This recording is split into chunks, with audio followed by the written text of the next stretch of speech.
If you're watching this, your printer screen probably looks like this. Thermal Runaway. What does this even mean? Is there something wrong with your printer? Well, yes, but you can fix it. In today's video, we're going to go over what thermal runaway is, how to prevent it, and the important question, how do you fix it? Let's get started.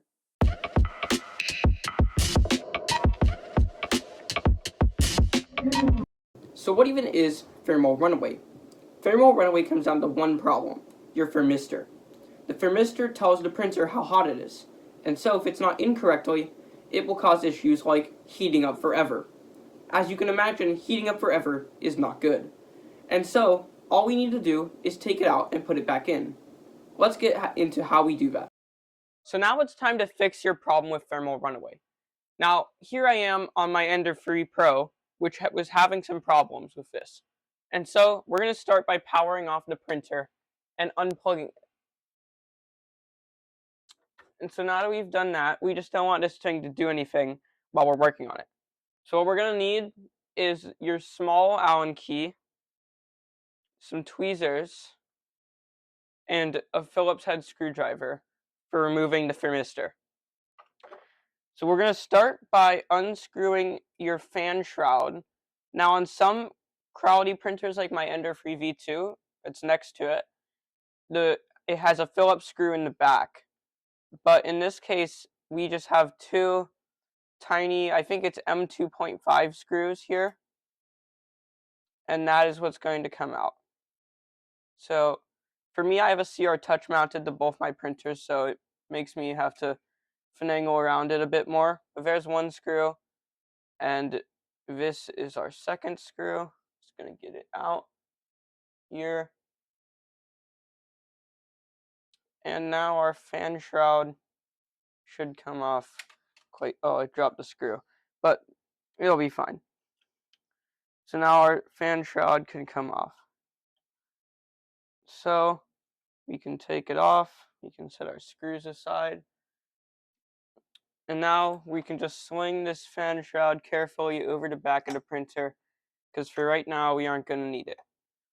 So at the same time, let's take off our silicone sock. This is just a little rubber piece to keep the heat on it, and so the hot end doesn't have like a breeze come by and cool it down.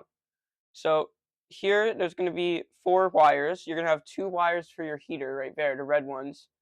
And in the back, I might be able to get a shot of it later, but they're the thermistor wires. And that is what we are going to get into.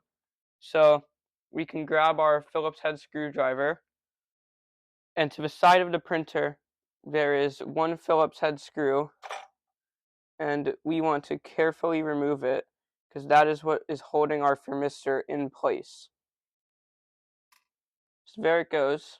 You can see it right here. It comes right out. And so for the next step, I'm going to change my shot so I can get a better view of this. Let's get started. So the next part, we are going to want to take out the thermistor. Now, you can see that we have our heater cartridge right here, and these clear wires are a thermistor.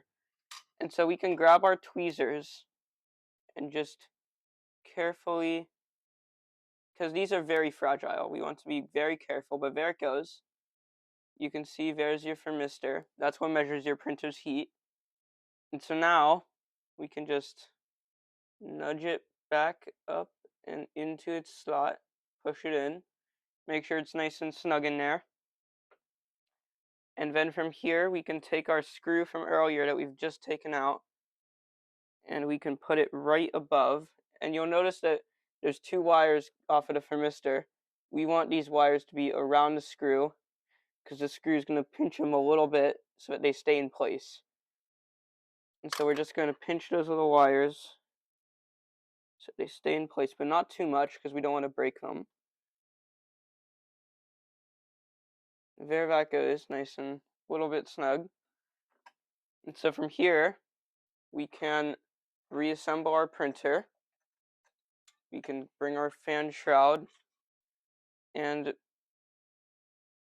our BL Touch or CR Touch back over. But so you can do this after you put the fan shroud back on, but I like to do it now. I'm just going to put my silicone sock back on because it makes it way easier than doing it later.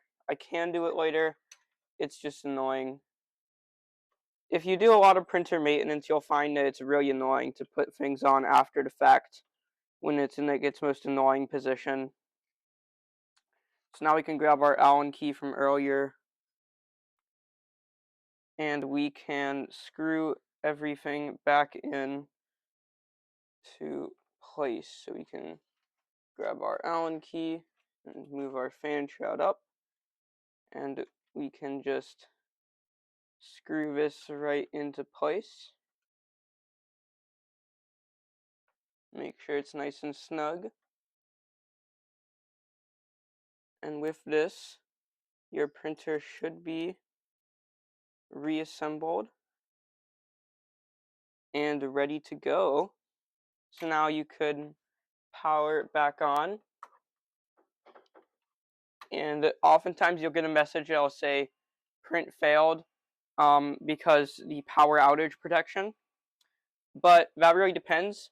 For me, the print I took off of the bed, you can see, and so I can just click stop print.